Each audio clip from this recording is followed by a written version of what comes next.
and welcome to the Culture Cast. I'm Chris Stachio, and I am joined once again by a father among men, on Five Films' own, Father Malone. Well, hello there. Hi. Hi there. Peace be with you. I'm the perfect person to talk about this particular movie, given my appellation. Praise be to the Lord, because we're talking about a shitty fucking movie that almost isn't even a film. It's kind of just a music video.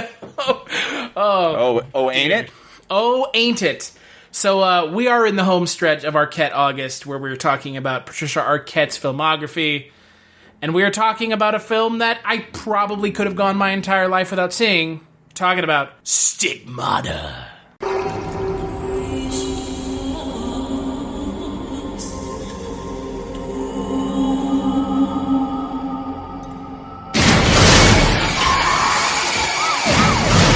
Very deep laceration here.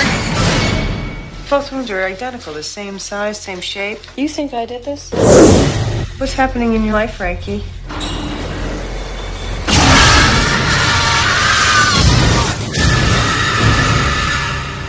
It is some sort of attack. Wrists are bandaged. We're investigating this one.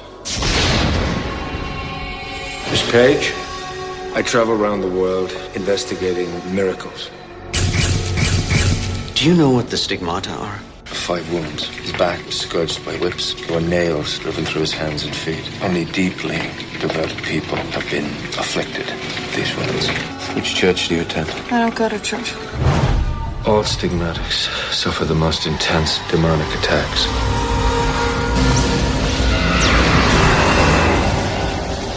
I wrote that? It's a form of Aramaic that hasn't been used for 1900 years. Problem is what it says.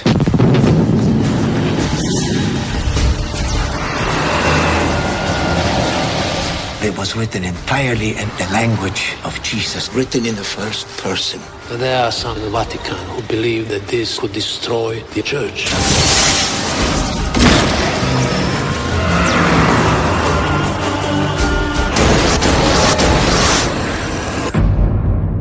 You have no idea who you're dealing with. Who are you? Il messaggero non è importante. This is a warning. I can't escape this. You lied to me! You tried to silence her! If she receives another wound, she's going to die. Take me. Let me be your messenger.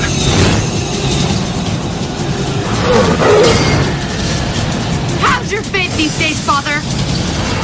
How's your faith these days? So, Stigmata was released in 1999. It is directed by Rupert Wainwright, written by Tom Lazarus and Rick Ramage.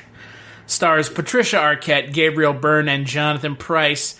And the film centers around Patricia Arquette as a woman afflicted with stigmata, who is then investigated by Gabriel Byrne, who plays a priest. This movie, oh god, I don't even want to ask you what you thought, because I just gotta get this off my chest. This movie is really, really, really bad. Really, really, really bad. Actually so bad that I'm shocked that this movie was released in theaters. I'm not going to disagree with you. I would hope not, because I don't know how you could defend this film. Well, I'm maybe gonna on the try. grounds of how hilariously bad it is, like how funny bad it is. I wish it were funny bad. Because it's like not even a fun watch. Like it's almost not even a movie in parts. Like that's the weird thing about this film. Yeah, well, I believe the director Rupert Wainwright clearly got his start with music videos. Yeah, you think? Yeah, pretty sure he directed Straight Outta Compton, the video for NWA back in the day. He did a couple of videos for them, and he did a whole lot of videos for Mr. MC Hammer. Yeah, it makes sense. Don't it? And I think, geez, I don't know, I'm trying to defend it. Not that I need what to, is but... there to defend? I don't know. I mean, it's a good-looking movie. It looks good. What? It's a pretty film. What? Or did we watch the same movie? No, we didn't. This movie on Hulu, where I watched it, because it's on Hulu right now, looked like shit. It looked so poorly out of focus. And again, that may have been the DP, or that may have just been Hulu, but I mean, again, Hulu, it's streaming, and it shouldn't be streaming low res. And the movie just, it's like, there's like these weird quick cuts, and the music and the audio for the film isn't leveled out correctly in spots. It's just so weird. I gotta say that was not my experience of it. Like, I'm not joking when I said that I thought it was good looking. Like, I thought it was well shot. I don't think any of the shots add up to anything. Were in the version of the movie you saw, right? Oh, yeah. No, look, I'm not saying it was edited or put together in any sort of coherence. I'm just saying it was a cut above some, direct-to-video, which this should have been, films. And I'm not defending Rupert Wainwright. I think he is a terrible filmmaker. He directed the remake of John Carpenter's The Fog, which, by the way, I took my name from. The original, not the remake. I thought you were talking about the remake. That's the only one worth watching with Selma Blair. That's right? true. Well, Father Malone appears in both, but in one he's played by Hal Holbrook, and one he's played by some actor who I don't even know his name. Do you know what else Hal Holbrook is in? Creepshow. Do you know what else he is in? Evening Shade. I will ask you the final movie. Do you know what he was in? Oh, you're going to say, like, Fletch Lives, right? Yeah, I sure am. Oh, my God, yes. Okay, he's in Fletch Lives. You could have just said it and gotten it all out of the way now. No, because I'm not. That's not my go-to. It should be. I'm not kowtowing to your Fletch Lives mania. Fletch Lives mania is taking over the country. That's not why I'm here. One fan at a time. Stigmata. Stigmata is God. It really felt like. Now, I did not like it when I saw it in the theater. I continued not to like it. It did feel a bit like a remake of The Exorcist in the wake of David Fincher's film Seven. Like, if those two movies had had a baby, it would be Stigmata, but only if they had homeschooled that baby. Because the movie doesn't make a lick of sense. It's, Chris, I love context. Let's put this movie in context, shall we? 1999. Can we also talk about, before we get to context, the fact that this film, I think, would be a perfect double feature with End of Days? In more ways than one, obviously. Yes, right. Yeah, the Gabriel Byrne connection is pretty heavy. Yeah. Let's get some context to this film, because End of Days came out the same year.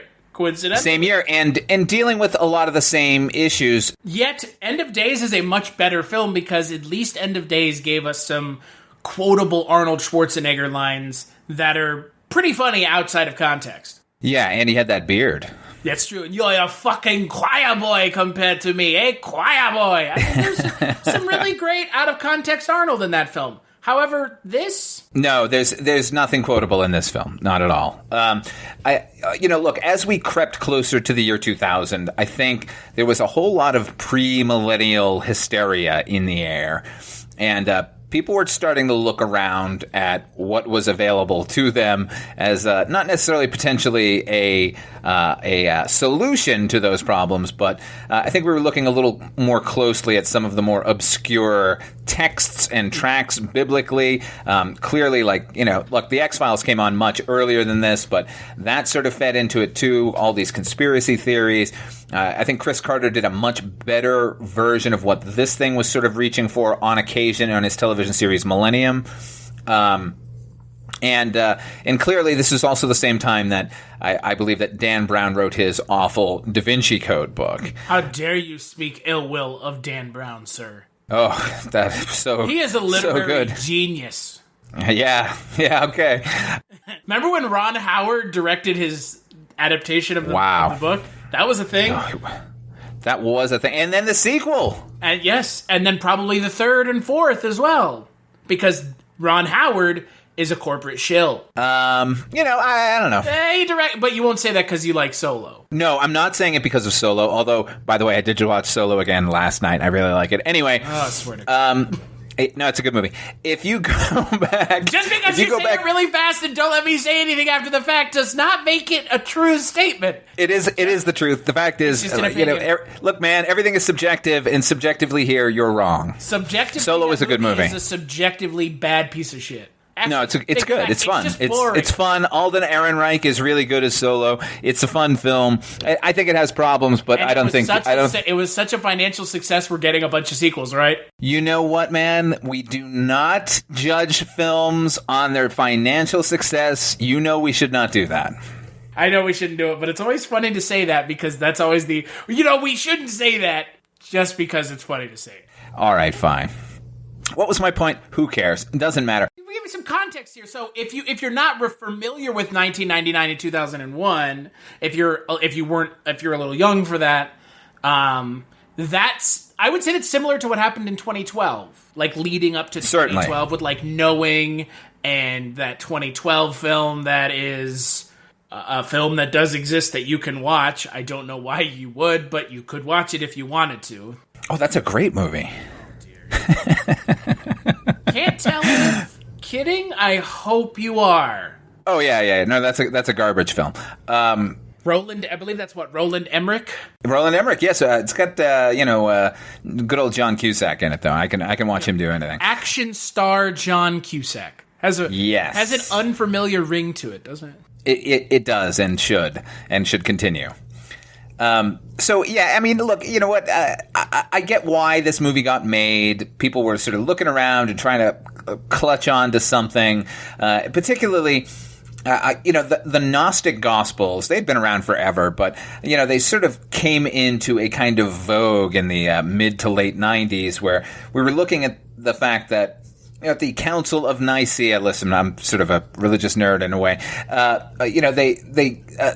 what eventually became the Catholic Church sort of gathered together all the texts written about Jesus and said, we like these, and we want to base our church on this, and these are not desirable. Let's shunt them to one side. So, there's a gospel according to Mary Magdalene. There's a gospel according to Thomas. There's a gospel according to everyone who was sort of tangentially involved with Jesus.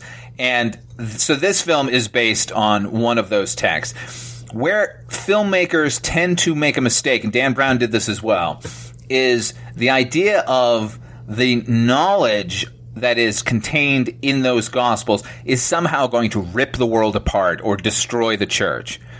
The fact that they knew this information and were able to write a shitty screenplay around it should tell us that the information is out there and nothing has changed. So, in that respect, the movie is a complete and total failure. I don't know why it even goes there, honestly. Because they had to have some reason to tie the beginning of the movie into the end. I'm honestly surprised that they didn't just bring up the Dead Sea Scrolls. Because that's what it kind of felt like, right? Yeah, right. The Dead Sea Scrolls are effectively the Gnostic Gospels. Right, so, apocryphal Old Testament. And it's like, yeah. Sure, I mean, look, I like Apocrypha as much as the next person. I actually really like the idea of lost gospels. I'm not religious at all. We're not going to get into this on this podcast. This is for the upcoming Christian Cast podcast that Father Malone and I will be starting up very soon. Oh my God, it's going to be great. Praise be. But the thing about it is, of all the things I have, the biggest problem with this movie, them trying to shoehorn that in is the biggest problem I have, because it comes out of nowhere. I could not agree more. It becomes an Exorcist movie. Like you said, it becomes The Exorcist at the end of the film. And it's like, wait, what? All of a sudden it goes from, she has stigmata for a reason that they totally could have figured out, that never is brought up, about the rosary beads from Father Alameda at the beginning of the film. They never figure that out, because I guess stigmata is a poltergeist. Yeah, it's or something. It's like tied to an object. Like, what do you call that? Like, it's possession, right? It's like this is like the Annabelle movies, but made by even bigger dum-dums. We sell cursed objects. I did not get the. I didn't get the rosary beads. Frogurt is also cursed. Yes, indeed. That's bad. The rosary bead thing was clumsy at best. Like, that's not. It gave them a device by which to get the stigmata into Patricia Arquette's character. Right, and I get that, but it's like the clumsiest way they could have come up with in order to do that. Because, like, okay, look, I don't know if you're a fan of the film The Exorcist or not. Yes, who isn't? Oh, well, actually, you'd be surprised. There's an entire in hell, Karis. Yes, there's an entire generation sort of coming up underneath us who now like watch that film and just go like, yeah, that's really boring. Well, that's a most vulgar display of power. Is it weird to quote The Exorcist? Is that a thing? Like, is that a weird thing? No, that's perfectly normal. But, like, okay, so that movie begins with Father Marin in the Iraqi desert uncovering this statue of Pazuzu, and then half a world away, for no discernible reason, this young child gets possessed of this demon. And that's why Father Marin has to tie back into it. No reason at all. None. Exactly.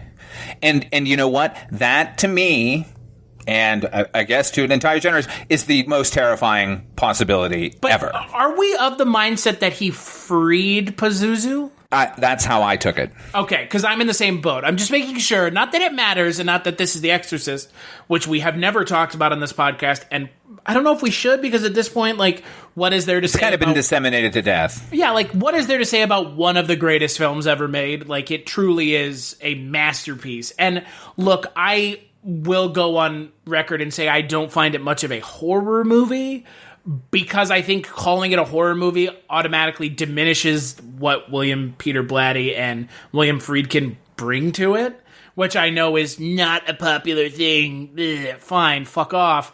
It's much more than a horror movie. And this movie... It really is, yeah. This movie really tries to ape that in a way that doesn't succeed, even in a way that Dominion succeeds, which I don't... Wow, yeah, I do not dislike those two movies, honestly. They're actually not that bad. The non-Rennie Harlan one, I think that's... Right. No, yeah, the actual, the Paul Schrader one.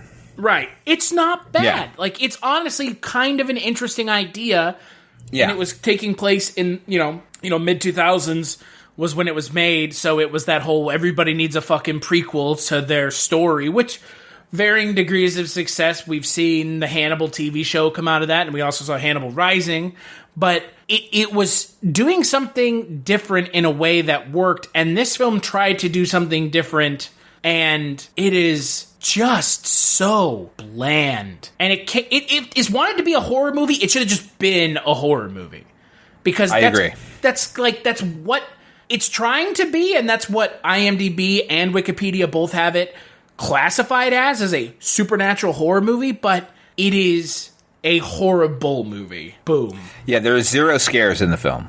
Except for when Patricia Arquette starts talking in a horribly 80-yard man's voice, which is laughably bad. To me, there's tons wrong with the movie, but what the frustrating thing for me was, I think that there is, in fact, a good story hiding in here with the notion that, Gabriel Byrne says it in the movie, like, every stigmatic in history has been the most religious person. This is actually a gift from God. So now we have this atheist in Pittsburgh who doesn't know anything about theology or religion or sort of anything dogmatic, and now she's getting it, and why?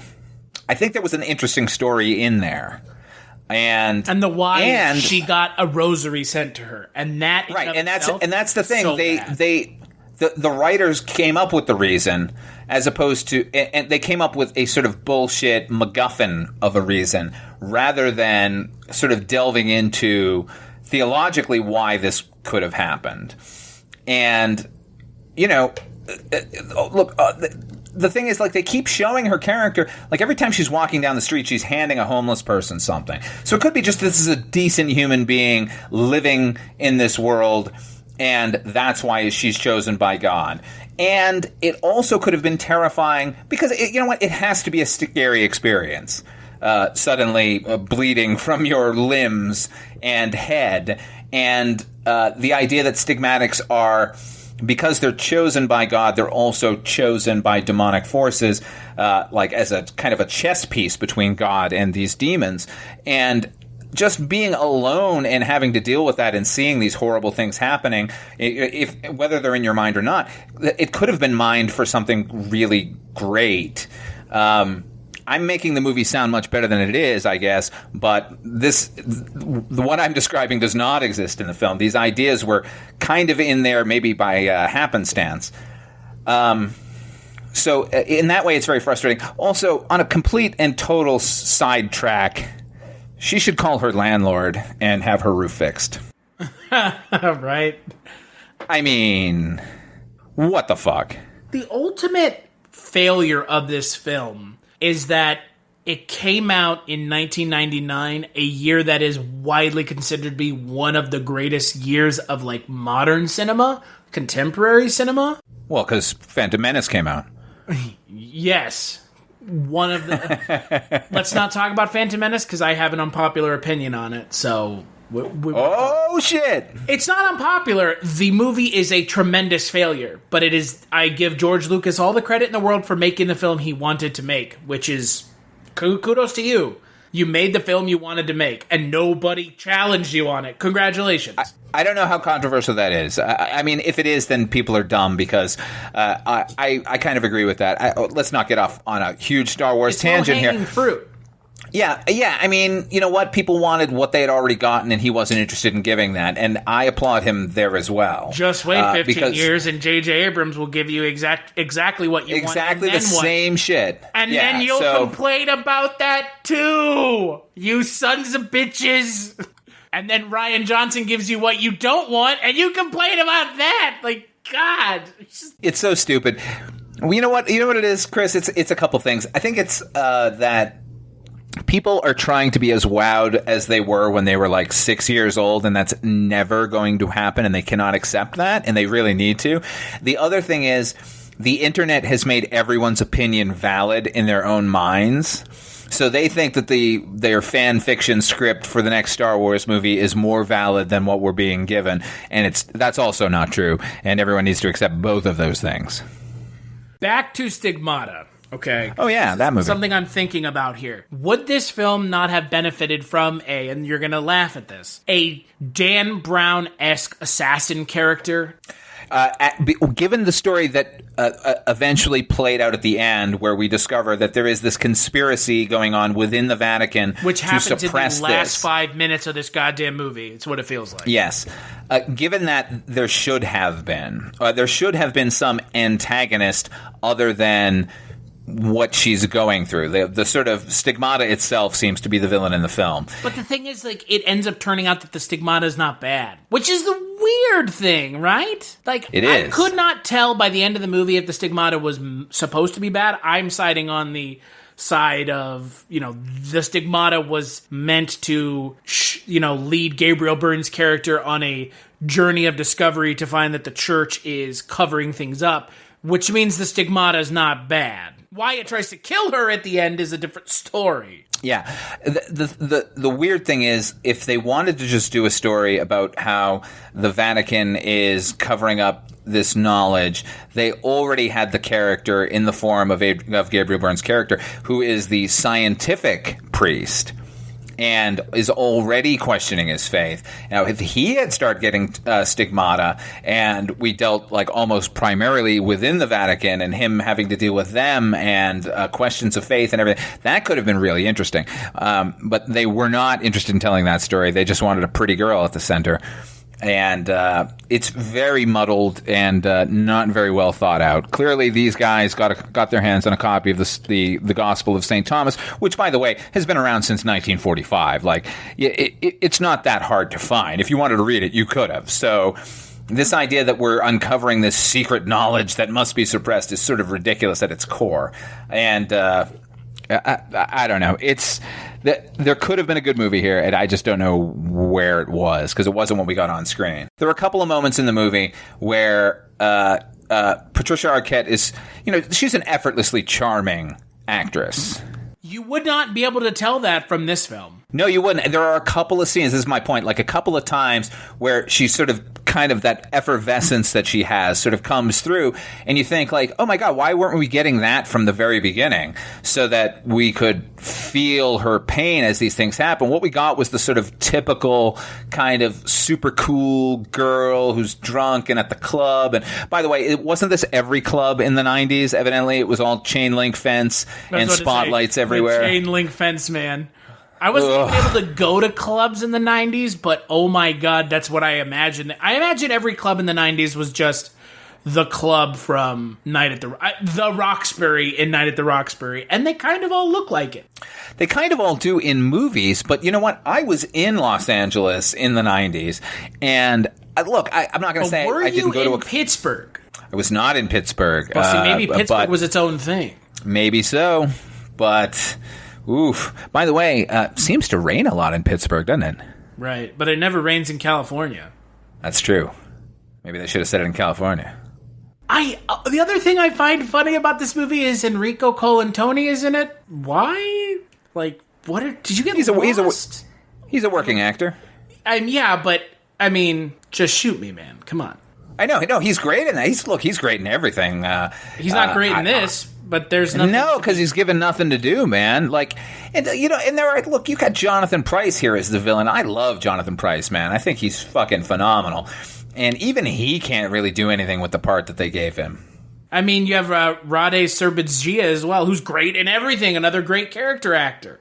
And it's just like, what is going on? I mean, and let's not ignore the Arquette in Arquette August. Patricia Arquette is woefully sidelined in this film. Once again, for a film that has her on the poster, front and center. And she is the lead character. Yes, she is top billed. She is first billed, Patricia Arquette. She is the messenger in The Messenger Has Come. The poster for this movie, I would like to point out, is just 90s trash. Like late 90s, just the fucking worst. It and the End of Days poster are, in my mind, interchangeable. There was a lot of that going around, though. Yeah. But again, like, it really does touch on these ideas. But again, when you're entering the realm of religion and religious horror, you have a huge hill to climb. The Exorcist is the preeminent, and will be, as far as I'm concerned, religious horror film. And again, calling it horror, I think, is discounting everything that makes that film great, and everything that makes that film great is very little of what the horror genre brings to that film. And when you have a film like this one, which is billing itself as a horror film with religious undertones and overtones and tones of all the tones, this film just feels like a cheap Exorcist knockoff. Because it's not like End of Days where you have the devil roaming the earth in human form, which that movie is bad, but boy, it has some moments. This movie has no moments. Like this, I watched this movie. It is an hour and 45 minutes long, and I'm not sure I could tell you anything about it specifically because it is so bland. It's so bland. It is. I like the one moment that I did appreciate was on the subway car. When everything's gone batshit crazy and she's effectively crucified on the little hanging straps that you use to hold yourself up with while she's being whipped. I like that. For some reason, that image to me worked and was strong. But that was it. Look, man, the problem with all the scenes with the stigmata become the way that it's edited. It is just if you have light sensitivity, don't watch this movie because you'll probably have a fucking seizure. And that's not a joke. Like, if you are actually light sensitive and it makes you uncomfortable and sick to your stomach, don't watch this movie because you will feel sick to your stomach anytime the stigmata happens. Yeah, it's not for epileptics. No. It's not for and no, it's not good for anybody, but particularly if it's going to... Don't let this movie cause you actual harm because that would be an ignominious way to go. I will say, just because I love her to death, the makeup by V. Neil is real good. Yeah, it's too bad that V. Neil got roped into this movie. It is, and I will say, good for her that she got a credit in the opening sort of production credits. So good for her for that, because she's awesome. But That's pretty much the only accolade I have for the film. They hired her. That was a smart thing to do. And I'm not bagging on the actors. They're all good. Again, the actors can only do so much with what they've been given. They do their jobs. Yeah. I mean, again, they can only do so much with what they've been given. Although I hate Portia de Rossi, and she's bad in this. Portia de Rossi is from Arrested Development, and that show is a modern comedy classic. Okay. I do not like her. Okay, millennial opinion number 12850. Congratulations. You are a very... Oh, and how did the 4th and 5th season of that show go? Okay, got it. We've had many conversations. We were just talking about Anthony LaPaglia, and we were talking about how sort of Australians seem to be able to do the American accent certainly better than English people, with the exception of Portia de Rossi, whose American accent is garbage. She is... Yeah, she's awful for a number of reasons, but she's... Ugh. Enumerate these reasons, Chris. No, she's just a bad actress. She's a bad actress. That's ultimately it. She's unappealing. She never feels... The reason she works on Arrested Development is because she seems like that character in everything. Completely disinterested and vapid. And that's why she works in that show, is because she's playing to type. There you go. There you go. Because anytime she's supposed to be in any way appealing, she is not. No. She's was she? You know what? She was actually pretty good in Sirens. You ever seen that movie? No. John Digan's film Sirens. Pretty good flick. You should check it out. But I have seen this movie. Yeah. Well, unfortunately, we both saw this movie. I've now seen this movie twice. Yeah, I've seen this movie once, and honestly, again, I'm not sure I could tell you anything about it. But that's what this podcast is all about. Yeah. I will tell you something about this movie that I honestly never thought I would say about a movie. I watched this movie, and I wondered to myself within the first 15 minutes, just what are you expecting to achieve from everything that's going on in this movie? Because the first 15 minutes felt like a music video. And the intro credit scene is a fucking fever dream. It was bizarre. Yeah. Just the music alone, like that 90s, like late 90s nu metal shit. It's just... Hey, did you happen to see who did the music? I did. Billy Corgan, yay. Billy Corgan. Boy, I bet he thought that this was going to be a huge hit and they were going to have him come back and do music for a lot of other things. Huh? He thought, oh man, I'm going to be the next Danny Elfman. I'm going to be the next Mark Mothersbaugh. You are not. You are not, sir. So what would you give this film out of 5?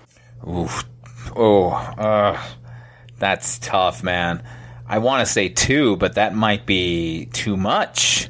I'll give it a 1.5. How about that? 1.5. Half for V-Nail. I am giving it a 1, because giving it 0.5 is just not realistic. Like, if you give it 0.5, might as well just give it a 0. So, I'm giving it a 1. It is a woefully boring, poorly shot, poorly acted mess. And if you're looking for a mess to watch from 1999 featuring religious overt tones over every tone, just go watch End of Days. We did a podcast on End of Days. It was our 200th podcast. And that movie's fucking bad, but at least it fails upward, not downward. This film fails sideways. It doesn't even go anywhere. Yeah, that's true. That's true. So we'll take a break and we'll play a preview for the next Culturecast. We've met before, haven't we? I don't think so. At your house, don't you remember? No, I don't. As a matter of fact, I'm there right now. That's crazy, man. Call me.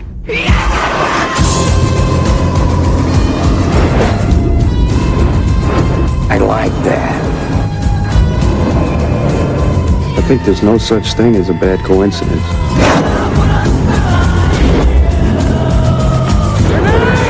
I like to remember things my own way, not necessarily the way they happened.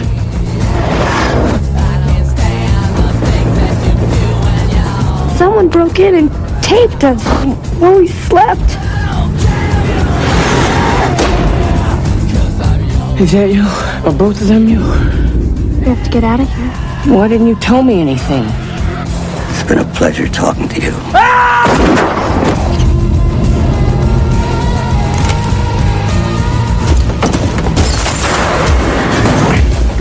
ever found out somebody was making out with her, He'll kill us.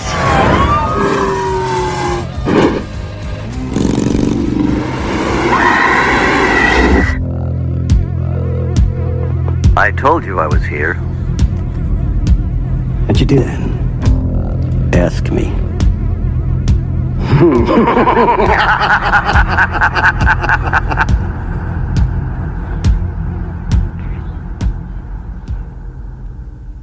That's right, on the next Culture Cast, we are going to be talking about the final film for Patricia Arquette month. Arquette August, as we're calling it, is one of my favorite films, and it is a weird film, but weird in a good way. We're going to be talking about Lost Highway, and I will be joined by my friend Jess Byard, who finally gets to talk about her favorite director, David Lynch. Unfortunately, you did not get to talk about that movie.